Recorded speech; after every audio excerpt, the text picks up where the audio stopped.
네, 안녕하십니까. 북도로 이유람입니다. 더운 날씨 잘 지내고 계십니까? 오늘은 성수동에 관해서 한번 이야기를 해보려고 합니다. 뜨거운 감자 성수동, 밝은 전망, 어두운 전망, 미래는 어떻게 될 것인가, 개인적인 생각을 한번 말씀드리도록 하겠습니다.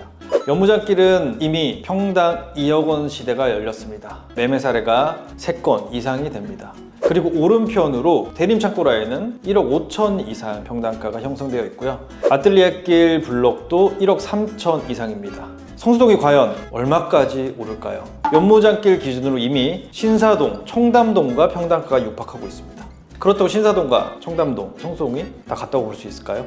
아니죠. 성수동의 장점 그리고 단점을 한번 설명드려 보겠습니다. 우선 밝은 전망, 장점 한번 설명드릴게요. 얼마 전에 뉴스 보신 적도 있을 겁니다. 출퇴근 인구가 확실히 많아져서 6시 퇴근길에 플랫폼으로 올라가는 줄이 밖에까지 길게 늘어서 있는 모습을 보셨을 겁니다.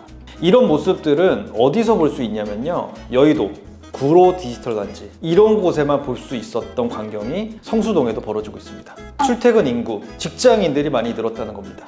인구가 제가 항상 얘기하듯이 가장 중요합니다. 임대료를 받쳐주고 공실을 없애주고 더 나아가서 땅값을 받쳐줍니다. 이런 인구들을 요즘에 신개념으로 생활인구라고 칭하고 있습니다.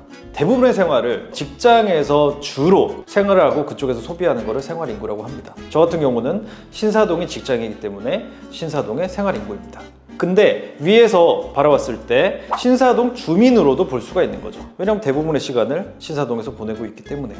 일반적인 직장인들이 9시에 출근하고 6시에 퇴근합니다. 그러니까 항상 지하철 타는 시간에 몰리는 것이고요.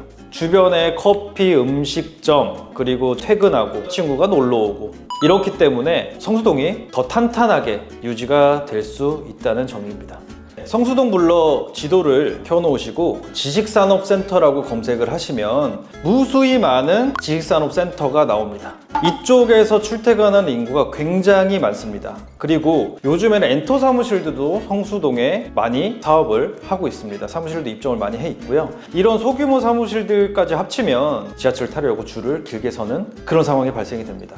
이런 부분들은 굉장한 이득으로 보여집니다. 이렇게 생활 인구가 받쳐주는 곳은 많이 없습니다. 홍대, 강남, 성수동, 용산까지도 칠 수 있고요. 그러니까 항상 저희가 거래가 많이 되고 금액이 올라가는 지역들입니다. 이렇게 얘기했던 지역들이요. 그리고 또 하나, 두 번째 장점은 성수동은 주 7일 상권입니다. 주 7일 상권은 강남역, 홍대 두 곳밖에 없습니다. 이 주 7일 상권이 굉장히 중요한 이유는 뭐냐면 상권 자체가 매일 돌아가고 있다는 겁니다. 여의도만 해도 주 5일, 광화문 주 5일, 사람들이 많이 지나다니지만 주말에는 한산합니다.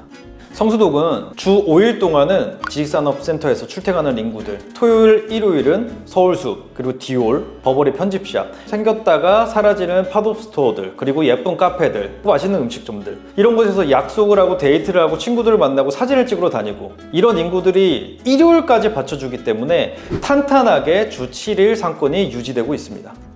그리고 세 번째, 마지막 개발 호재가 남아 있습니다. 성수동 전략정비지구, 트리마제 옆에 블록들이죠. 1지구, 2지구, 3지구가 곧 개발이 될 예정입니다. 물론 시간은 상당히 걸릴 거지만 이렇게 대규모로 개발이 된다는 것은 엄청난 호재가 아닐 수가 없습니다.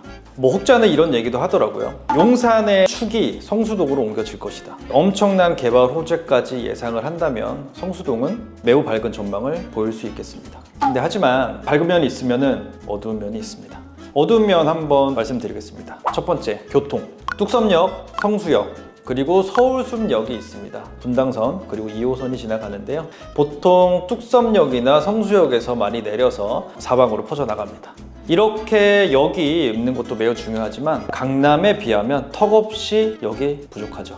또 하나, 버스 노선이 그렇게 많지가 않습니다. 강남역을 진행하는 광역버스는 15개 이상 노선이 지나가지만 성수동은 5개 노선밖에 지나가지 않습니다. 그것도 건대역 쪽에 가깝습니다. 이렇게 교통이 다양하지가 않습니다. 그렇기 때문에 성수역이 붐비는 것 같고요. 차로 이동할 수 있다면 좋겠지만 아직까지는 주차가 턱없이 부족합니다. 그렇다고 해서 추가적으로 교통이 들어올 여지가 있느냐, 그런 계획도 현재는 없습니다. 그리고 두 번째, 서두에 말씀드렸듯이 연무장길은 평당 2억입니다. 지금 신사동과 청담동도 평당 2억이 넘고요.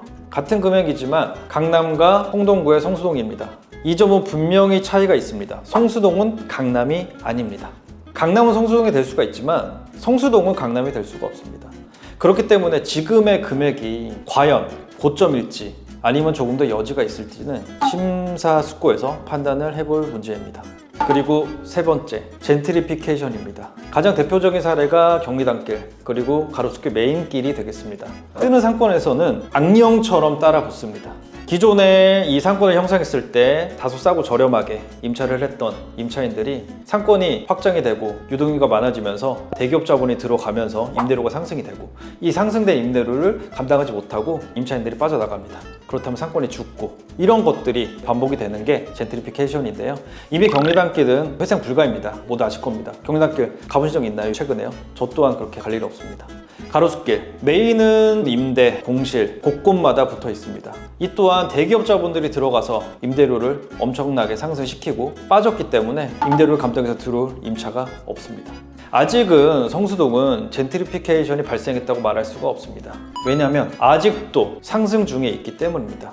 우리가 일반적으로 부동산 순환주기라고 있습니다. 회복기, 확장기, 수축기, 침체기. 상권은 살아있기 때문에 이런 사이클이 계속 이루어지고 있습니다. 성수동은 아직은 분명히 확장기입니다.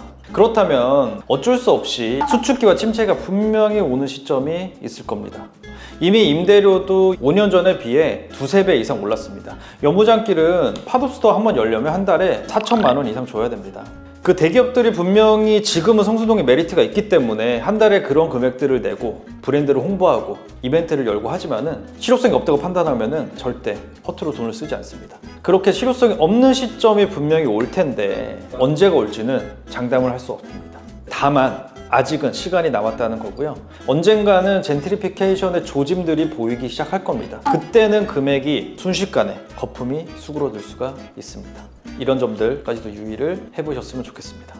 네, 여기까지 밝은 점 3개, 어두운 점 3개를 한번 말씀을 드렸습니다. 그래도 전체적인 총평은 연무장길 대비해서는 거품이 껴있다. 그리고 성수동은 연무장길, 대림창고 블럭, 아뜰리에까지 이 블럭까지가 메인이고 위아래로는 격차가 많이 큽니다.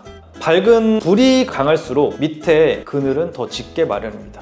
성수동은 이 부분을 장점이 될 수가 있고 단점이 될 수가 있습니다.